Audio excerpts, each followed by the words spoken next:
Hello, and welcome to the Radiant Mission podcast. My name is Rebecca Toomey, and I am here with my amazing co-host and sister, Rachel Smith. We are on a mission to encourage and inspire others as they navigate through this life and with their relationship with Christ. Now, we have a very special guest with us today.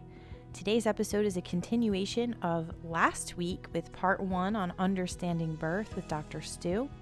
He is a community birth physician, and if you tuned in last week, I'm sure you learned a lot. I know I did. And we had great feedback from you guys. I actually had quite a few folks say this was my favorite episode ever. So I'm really looking forward to part 2 going live. And I'm not going to keep you waiting. Let's get into it.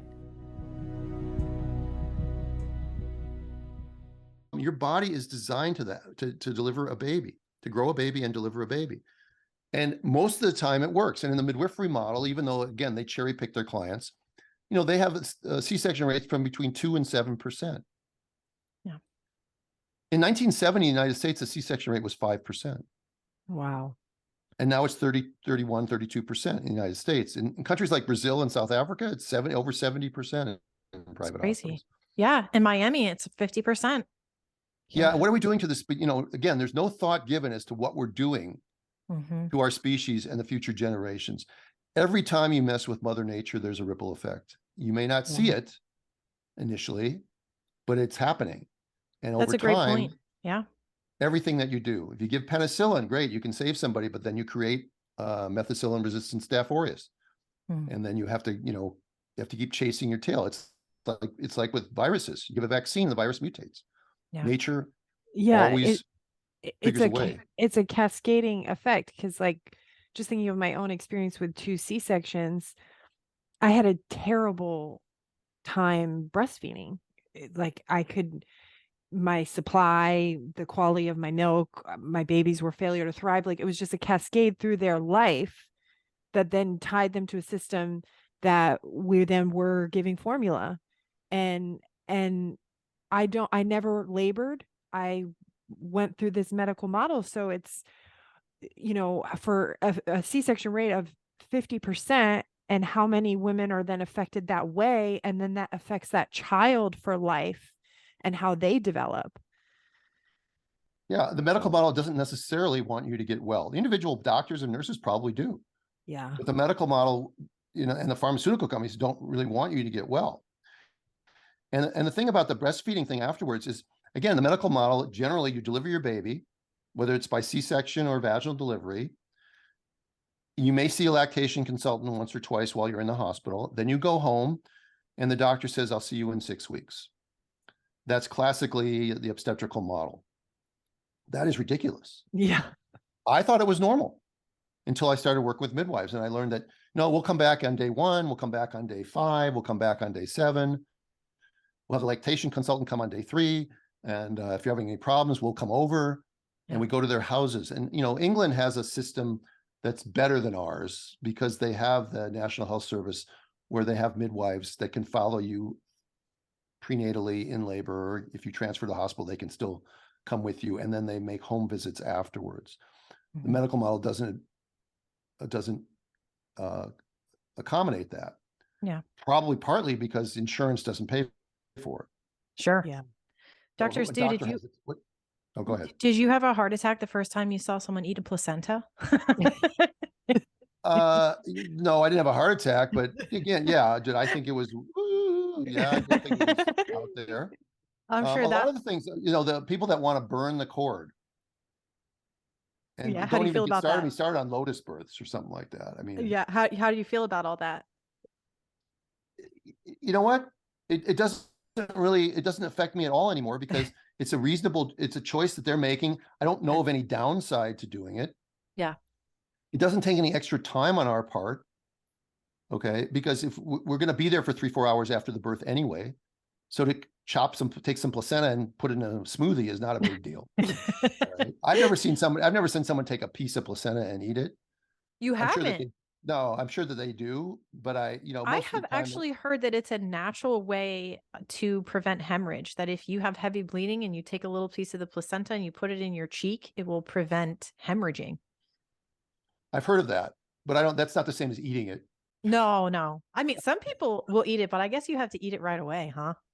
Or else it's, No, there's so many natural ways to deal with things that we in the medical profession don't know. yeah. And when I go to a birth, I always go with a midwife, and the midwives know things that I don't, and I know things that they don't, Mhm. and it makes a great collaborative Yeah, that must be care team. awesome. I'm sure you had a lot of fun the first time you learned about like shepherd's purse and angelica and all the herbs and Oh, even tinctures. arnica, even something as simple as arnica. I'd never heard of arnica before. Yeah.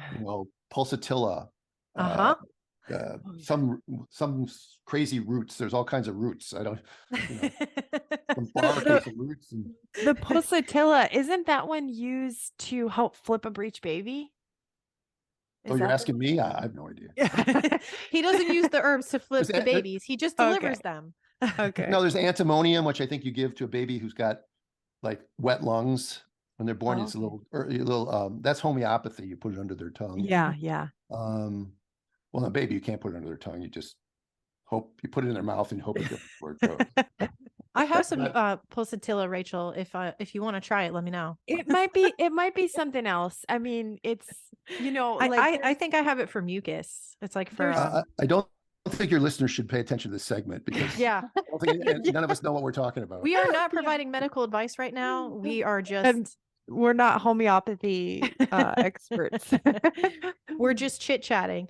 Well, Yeah. one of the questions that someone had asked, and it honestly is the way you would answer it, I think is probably the same way that you would answer the question about what happens in an emergency, is that a lot of women, they're like, okay, I'm sold on this. I want to do a home birth, but then their husband's like, I don't like this. I'm scared, or maybe it's another family member or a bunch of family members. Do you run into that at all, or your Oh, sure. midwives? Sure. It's not my job to twist arms or get into family dynamics, but I'm always available for if a client wants me to, there's a great testimonial on my website from a couple that were breached. They came for a consult and they were really happy about it, but both their parents, the four potential grandparents were all skeptical about her having a home breech birth. So I offered to come and it was Skype in those days, to do a Skype meeting with them. And I spent an hour and 20 minutes on the Skype down at their house in their living room, talking to their family members back east. And after the time, it made it very smooth. But see, my model allows for me to have the time to do that because I can charge what I want to charge. I have no master. I'm not employed and I'm not, taking insurance. So I can charge what I want. And again, I understand that a lot of people can't have access to that but I can only do so many. I can only do so many births a month. I'm just one person. But when a husband, like when I'm in the office and the husband or the partner, usually it's a male partner. Sometimes it could be a female partner, but usually it's the male partner because male dynamic is such that we as men are supposed to be concerned about safety and cost. That's sort of, in a traditional male role. We can say, well, that's not good anymore, and we got to get rid of that masculinity. It's toxic and blah blah blah. But I'm not gonna comment. That's traditionally what men tend to want to do. So they have concerns about cost and about safety. So we have these conversations, and we talk about safety, and we talk about safety from the aspect of, well, what's the default safety? And they'll say, wasn't the hospital safer? And then we'll go through and we'll talk about the numbers, and we'll talk about, what happens to you when you go to the hospital. And for certain things, it is safer, but your chance of having a successful birth that your partner feels really satisfied with is so much greater at home than in the hospital. And that's part of being safe too, and part of being successful, not just the baby in the bassinet, but how it got into the bassinet. And that's what matters. And, because I'm a male, I have a pretty easy way of talking to other men in the room. They sort of will pay attention when I talk. So I have that advantage. It's about the only advantage I have in my profession because Everything else is female dominated. So, but yeah, and not everybody, you're not going to convince everybody. And I'll tell a lot of clients that, listen, first of all, when you find out you're pregnant, don't tell anybody your due date. Mm. All right. You can tell them if you're due on September 4th, just tell them you're due the end of September. Mm-hmm. So that they don't have a date to write down and start bugging you and telling you what their doctor would do because you've gone a day overdue and blah, blah, blah. Yeah. Right? Yeah. Secondly, if your birth plan is your birth plan, it's your private birth plan. All right. If you have girlfriends that you talk about your menstrual periods with, that's fine. But most people aren't going to, that's not going to be a conversation you're going to come up with your parents. So don't necessarily have to tell everybody everything. Yeah. Yeah. It can really disturb your peace. It's your own. And that's why you should never get in the middle of that as a practitioner, because every family has a different dynamic. Yeah. And every family has a different history. And to try to use an algorithm like the medical model would do, the one size fits all, you have to sign this consent form, you have to do this, you have to do that. It just doesn't work. Mm-hmm. Some people have, a lot of women have trauma.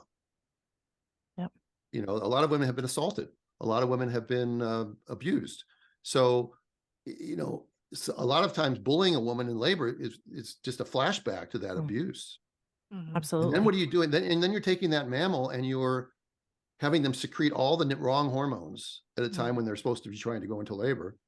And then the labor gets screwed up because you haven't honored their history.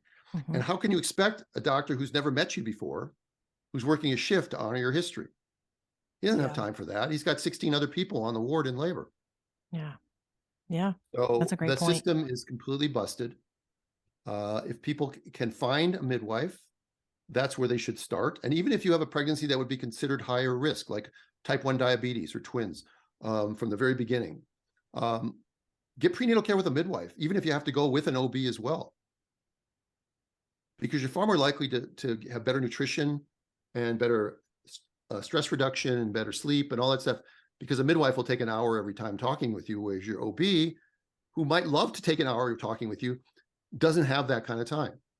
Sure. Because an OB has an overhead that's extremely high, and they have to do volume. And in order to make their overhead, they have to do volume. Or if they work for something like Kaiser, they're told that they have 12 minutes for this visit or 8 minutes for this visit, and they don't even have any control over their own schedule. I feel for these people. They didn't go to medical school for this, to sign up for that. But then that's partly their own fault, because they're allowing it to be done to them. Yeah. Because they've gotten themselves in a hamster wheel of, I've got a mortgage payment, and I've got 3 kids going to college and blah, blah, blah. And I can't quit. And if I speak up, I'll get fired, or I'll lose my Christmas bonus. So I'm just going to keep my head down. I'm just going to keep doing the same thing that everybody's doing, even when I know it's wrong. Yeah. And again, we get back to that thing of, how do you deal with that every day? It's classic cognitive dissonance. Sure. I have a great cognitive dissonance example, which I love to use if you want me to do it. Yeah. Okay. So we talked about the C-section rate in the United States being 5% in 1970, and now it's like 32%. So that's about a 500% increase in the C-section rate. Okay. The rate of cerebral palsy hasn't changed. The rate of hypoxic ischemic encephalopathy hasn't changed. Neonatal morbidity and mortality, probably about the same. Maternal mortality might be even a little worse now because of all the C-sections. So we haven't done anything, but we've increased the C-section rate 500%. The main reason, of course, is, again, this is not part of the example, is the Friedman curve of labor and continuous fetal monitoring. Another podcast, another time. The World Health Organization, which is not an organization that I'm very fond of, for many reasons. But they think the C-section rate in Western countries should be around 10 to 15%. Now, we probably know it should be lower than that, but let's take them at their word and let's just say it should be 15%. So let's say that it's 30% in the United States, okay? But the World Health Organization says it should be 15%. So there's about 4 million babies born in the United States every year. 30% of that is about 1.2, 1.3 million cesarean sections done in the United States every year. It's by far the most common operation performed in the United States. Nothing else is even close. But if you take the World Health Organization's thing that half of those are unnecessary, that means there's a 600,000 to 700,000 unnecessary cesarean sections being done every year. if there were 600,000 unnecessary mastectomies or knee surgeries or gallbladders being done every year, not only would people be outraged by that, and even the oblivious mainstream media would be covering it, but insurance companies would be outraged because they're paying for unnecessary surgeries. They don't want to do that, but not a peep about 700,000 unnecessary cesarean sections. But here's the real question. Who's doing the unnecessary cesarean sections? Because no doctor goes home at night and says to their spouse, hey, honey, guess what? I did 2 unnecessary C-sections today. Every C-section a doctor does, they believe is necessary, yet half are unnecessary. So how does a doctor, well, first of all, they ignore that data, which is one of the coping mechanisms for cognitive dissonance, is they won't believe that 15% is right. But also then they'll also say things like, well, it's not me that's doing the unnecessary ones, it's the other guy. But what's the other guy saying? Yeah. He's saying it's not me, it's that guy. And this is a classic example. Half of all the C-sections being done are unnecessary, yet no one's doing them. Okay. I've got you guys, you should see that people listening at home, you should see the look on their faces. We're both like, this is just wild. You know, it's like you're talking to the 2 perfect people for this who had unnecessary C-sections. I mean, yeah, I had breech babies, but it was an unnecessary C-section that I had those, but I never. And it's funny because Rebecca and I have on our list of questions for you, which after everything we've talked about now for all this time is kind of funny. Do you feel birthing at home is a better choice? I mean, from where I stand right now, I would say for most women, the answer is yes, but ultimately that choice has to belong to them. Yeah. Sure. They have to look at their own family history, their own life history. They have to look at they value, what's important to them. For some women, having a hospital birth, even having a scheduled elective C-section is a godsend because labor is a bridge they don't want to cross. Yeah. And that's fine.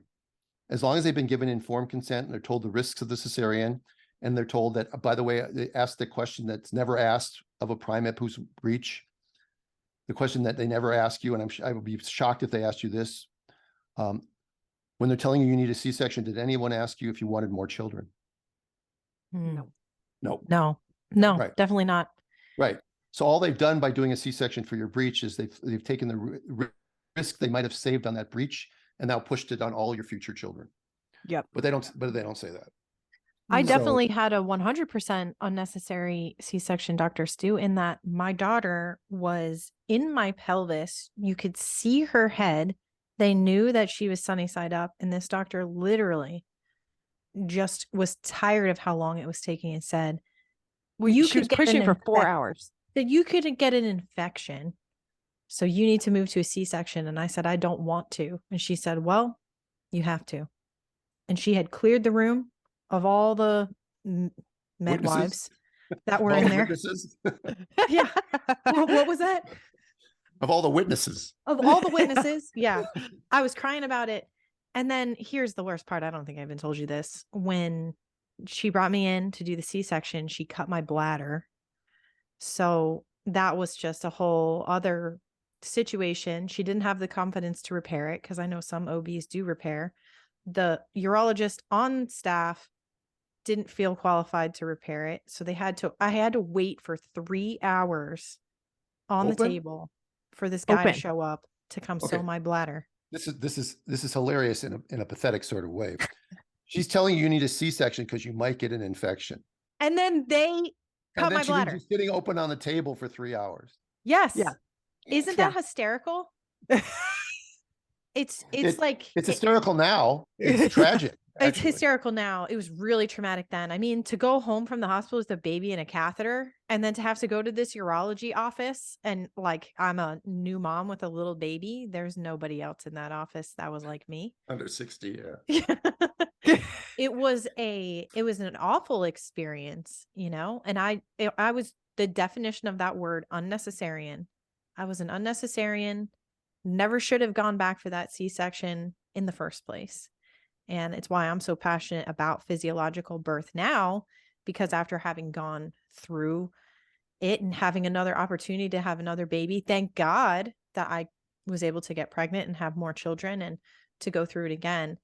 But, this isn't actually on our list of questions, but now I'm curious Wait, your thoughts on this because let me, oh, are go you ahead. going on to another question, or are you going to? Yeah, I have another question for you, well, unless you let me want to just react to this. The idea that that hospital or home is better, it really depends on your local hospital. It depends on your trust in your local physician.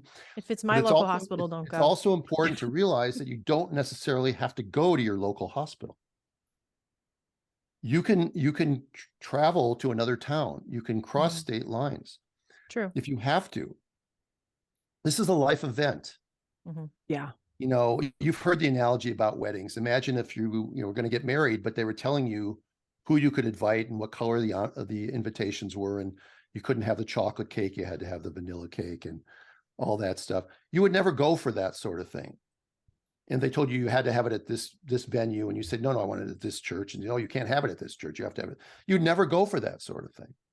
Yeah. And you spend lots of money on your wedding day. Yeah. So think of this as an event, because it's something that a woman will remember for the very much of the rest of her life. When she can't even remember the name of her kids, she'll still remember the birth of her kids. That's a really great point, Dr. Stu, because I think that a lot of times first-time moms especially it's something that we just can't grasp, that we can fire somebody, because I do remember feeling uncomfortable with the OB that I had, being like, I don't know if I really like this lady, but then being like, I can't move practices this late. I'm stuck here. This is what I'm stuck with. It's a mental thing, a mental block that we have. But then after you get screwed by the system and you're going through it again, you're like, I'm going to interview everybody and I'm going to find somebody that fits, and that's the right fit. That's an important point you brought up, is there are a lot of practices that won't take somebody in the third trimester. So that's not right. That's completely unethical, but that's their right to do that. And there's midwives that won't take people too, Dr. Stu.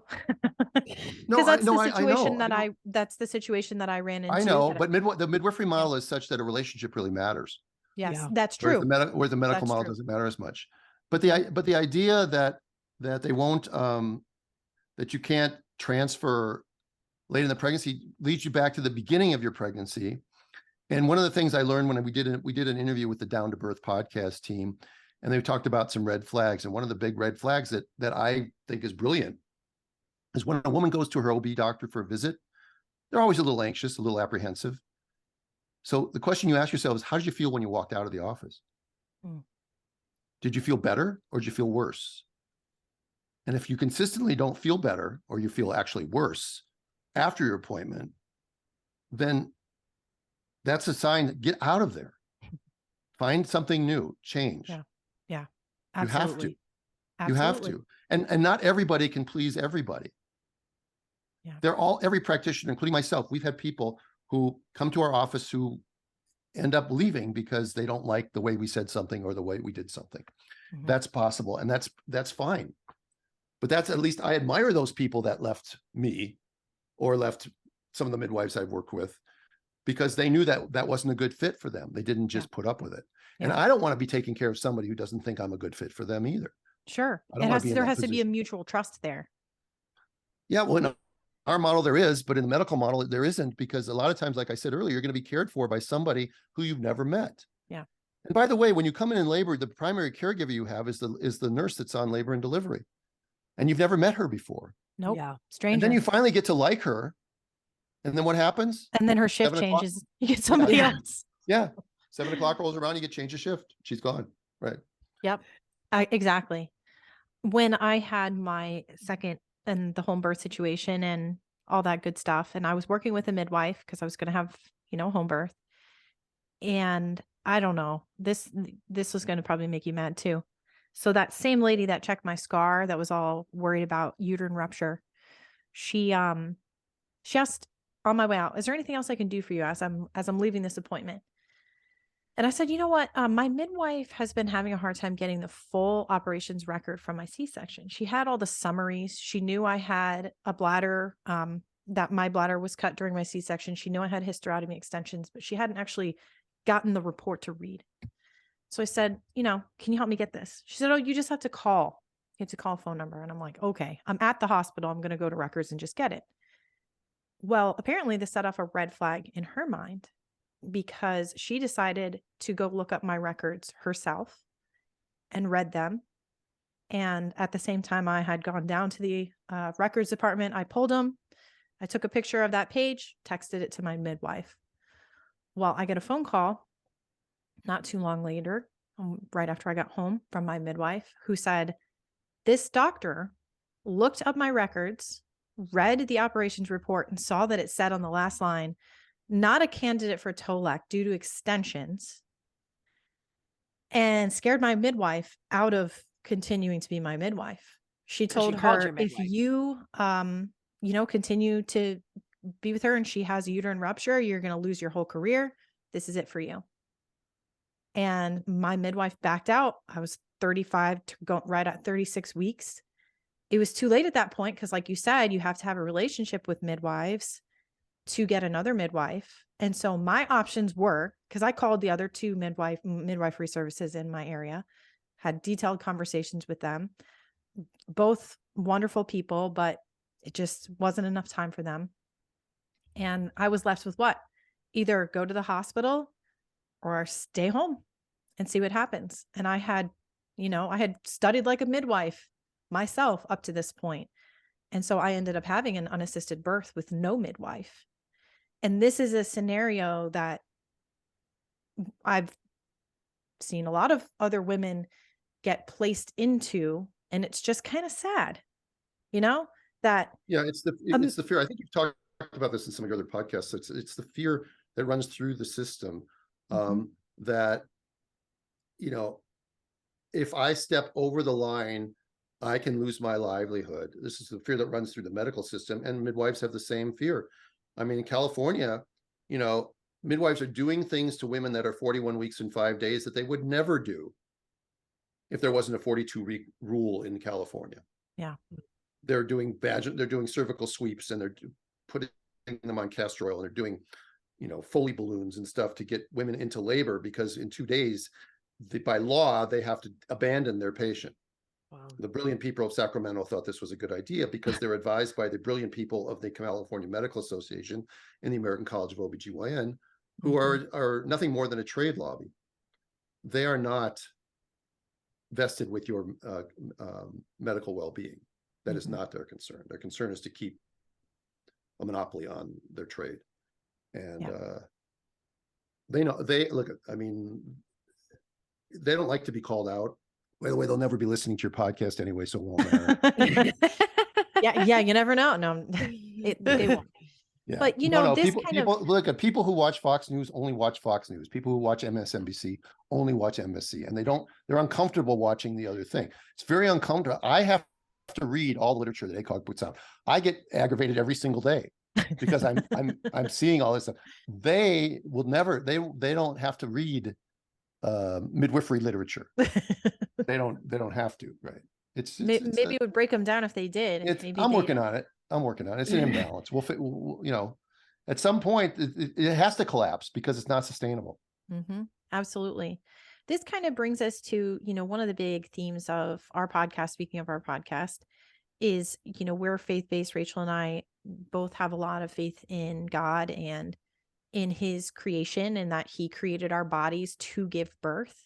And that was the big thing that really, at the end of the day, I had to say, do I trust these studies? Do I trust these doctors at the hospital? Or do I trust that the Lord made my body to heal, that it did heal, that I did receive evidence that it was healed, and that I know my body can give birth because it almost did before it was interrupted. And that was really what it came down to.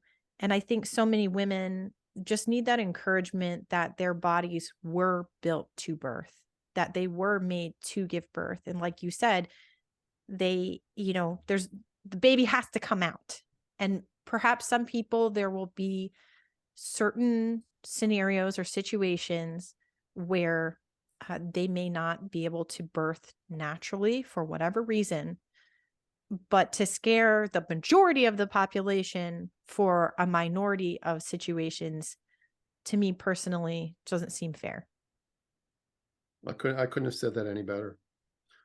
It's right. I mean, does anybody listening actually think that 1/3 of all women can't give birth vaginally?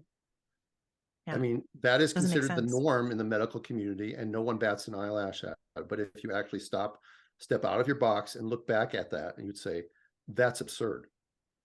And That's even absurd. if we wanted to use science against itself here, if only 5% of people were getting C-sections a couple decades ago, and now 32% of women are, women's bodies are still women's bodies. They haven't changed unless we've morphed into some sort of,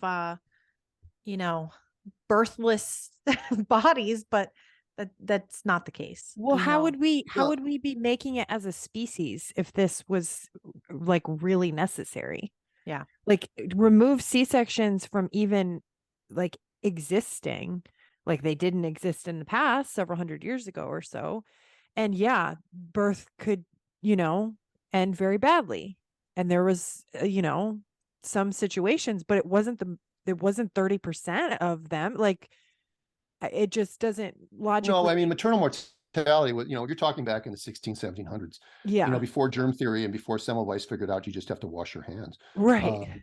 Yeah, it was the puerperal sepsis and puerperal fever. It was a traumatic thing for a lot of women, and a lot of women would tear and they would be no repair, and they'd end up with fistulas. And I mean, it was not a good time. We've actually come a long way from that, but we haven't since 1970, as I said before, we haven't changed the outcomes that you're looking for, which is maternal and neonatal morbidity and mortality, and yet the C-section rate has gone up 500%. So, yeah, I mean, there's no question that there's something wrong, but the people running the system, all they can do is find new ways to meddle. All the research that's coming out is not about doing less. It's always about something doing more. It's like, well, let's induce everyone at 39 weeks. Now we'll get better outcomes. Well, that's called stage 1 thinking. We didn't even get into stage 1 thinking today, but stage 1 thinking is doing something because it feels good. Never asking yourself, in the long run, does it actually do good? And if we can lower the C-section rate by a couple percent by inducing every 39 weeks, look what we did. But what did you do to all those babies and all those mothers and all those babies who weren't exposed to their mother's own hormones? Yeah. We have rises in autism. We have rises in autoimmune disorders in children. Right now, what I understand from a good friend of mine, we have about a 54% of children have some autoimmune disorder. 30 years ago, before 1986 vaccine law, it was about it was single digits. And now but it isn't just the vaccines. It isn't just GMOs. It isn't just 5G. It is, there's lots of things you'll never be able to pin it down. Yeah. But to say that eons of evolution have brought us to a system that only modern medicine can fix is a bit of hubris that goes a little bit too far for even me as a physician who's supposed to be like a cocky son of a bitch. I'm very humble. I'm very humbled by the process. The fact that women allow me to be a part of this sacred event. And, I think about it sometimes, and I still watch a birth on Instagram or on a documentary, and I'm still sobbing. I've seen the same birth in the Heads Up documentary that I was involved with to preach birth at home, probably 75 times. And I'm still sobbing at the end of the documentary every time. Yeah. What makes you so passionate about birth? How did you even, get into that? How was that something that you were like, what I want to do? Help women birth these babies. I didn't want to do that. I wanted to be a forest ranger. Oh, wow. But, as circumstance would have it, I grew up in a lower middle class family, a Jewish family.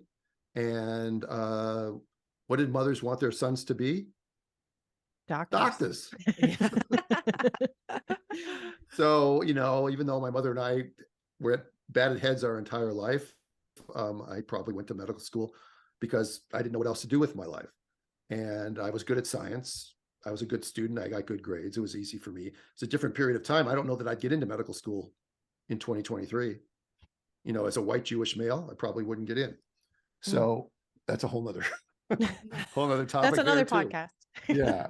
Well, there's some sacred cows here. We're just scratching the surface of, but so I went in, and then I just happened to enjoy that rotation in my third year of medical school.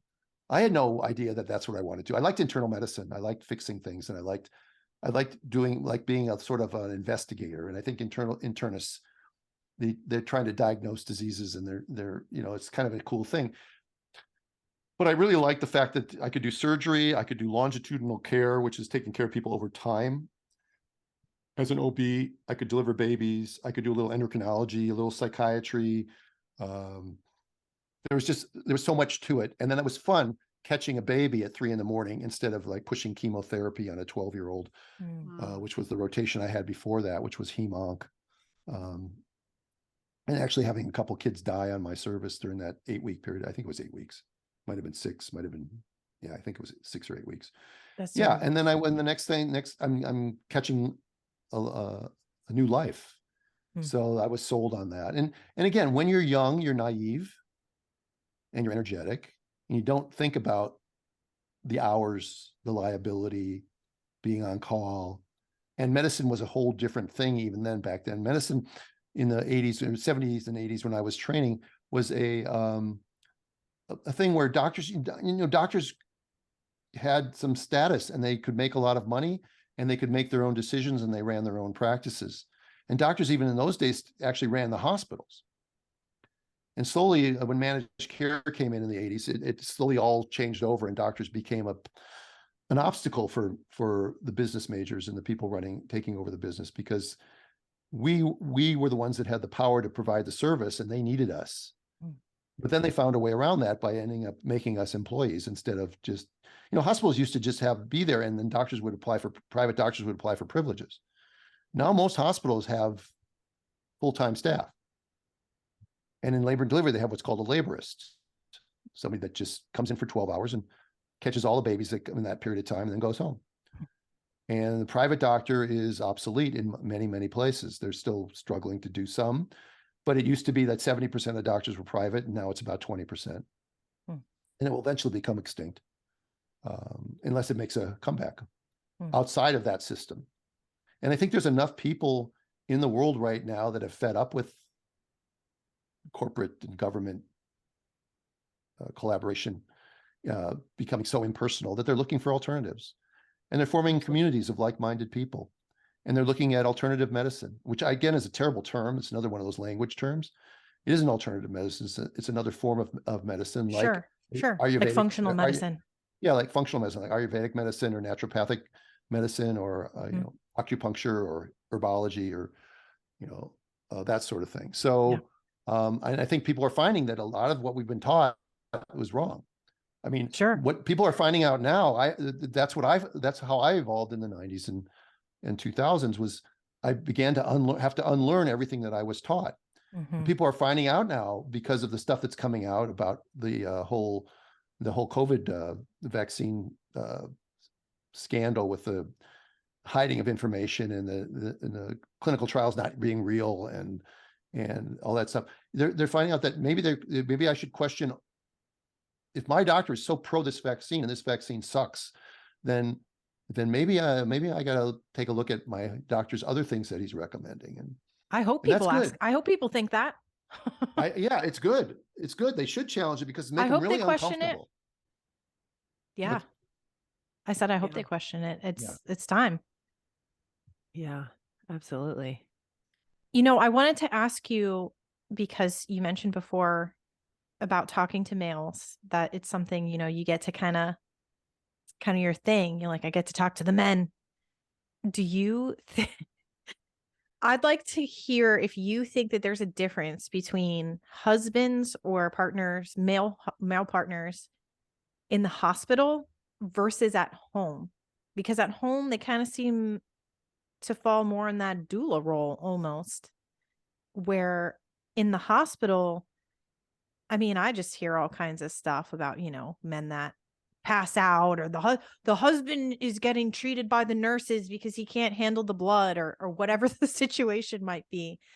How has your experience with partners been?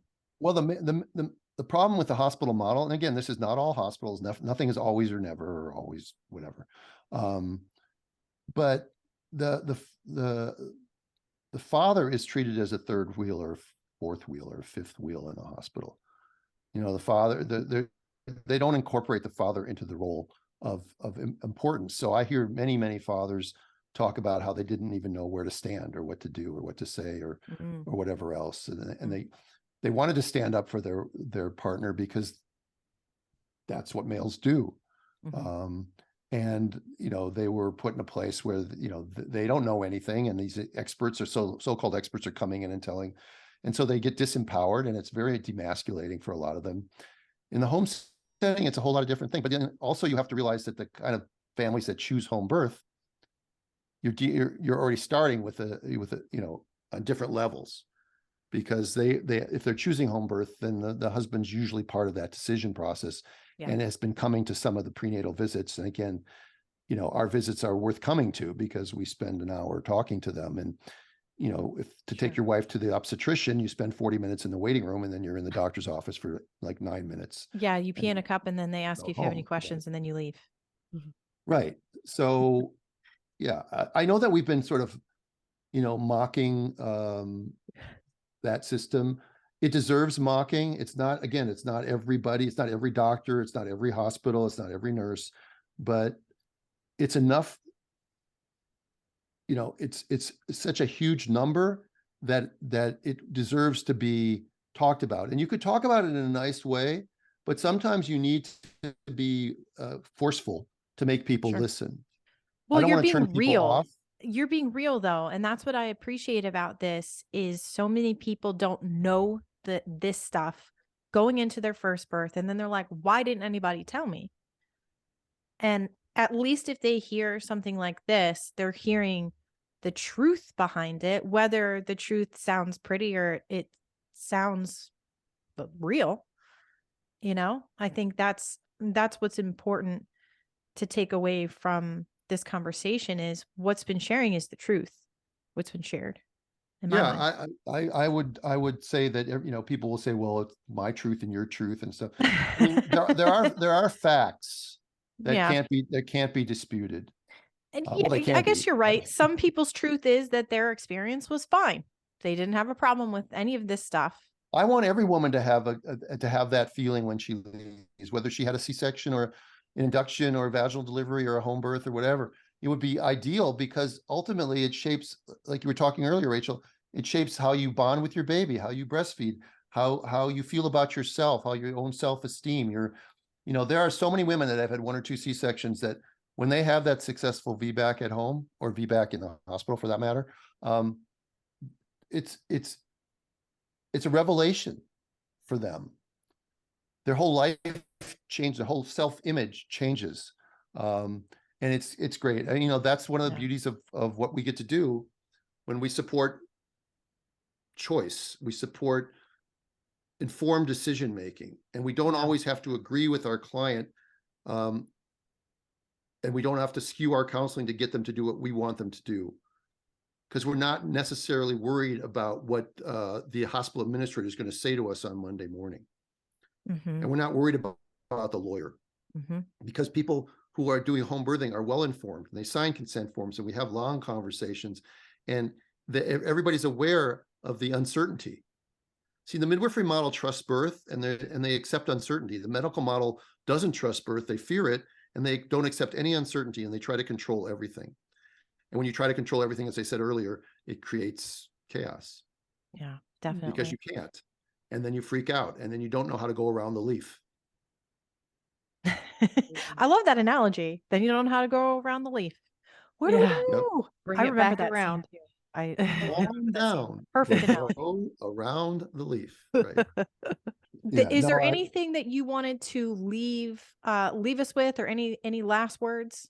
Yeah, I would tell everyone that's listening, that's thinking about getting pregnant, to do your homework. That is pregnant, to remember what I said about how do you feel when you leave your doctor's office, and to seek out midwifery care, even if you don't plan to use a midwife for the birth. But midwives are experts in normal birthing and in prenatal care and in nurturing and in nutrition and in breastfeeding and in sleep and stress reduction and sleep improvement and all those things. And you're not going to get that in the modern obstetrician's office. You might get some pamphlets. You might be handed some pamphlets to tell you how to eat or whatever to do, but it's not the same thing as having conversations and doing diet recall and stuff. So normal birthing, which is about 85% of pregnant women, should be cared for by midwives. And yet about 98% of women in this country are cared for by obstetricians, and maybe a little less, but it's wrong, because you've got people taking care of you who aren't experts in your problem, which isn't really a problem. That's another thing too. We have a thing called a problem list. And first thing on the problem list is pregnancy on every doctor's problem list. And it's like, you're already setting yourself up. It's like putting a woman in a hospital gown when she comes in. You're setting themselves up for being that hierarchical thing. And I made a boo-boo there when I said that. So most women don't have an issue, and therefore should be taking care of people that are experts in normal birthing, and that would be the midwifery profession. Fantastic. Totally, Well, thank you so much. Yes, thank you, Dr. Stu. Dr. Stu online, you can find him at birthinginstincts.com or follow on Instagram. Instagram. Instagram at Birthing Instincts as well. And thank you all so much for tuning in and for being on this journey with us. As always, if you'd like to follow along outside the podcast, you can join the mission on Instagram or Facebook at The Radiant Mission or on YouTube. And today we are closing with a Bible verse that Dr. Stu actually provided. He said that this Bible verse brought up some great memories for him. And I've actually said it on here before because it's one of my favorites. It's from Numbers. It is chapter 6, verses 24 through 26. And it says, "May the Lord bless you and keep you. May he make his face shine upon you and be gracious to you. May he lift up his countenance upon you and grant you peace." We are wishing you a radiant week. Amen.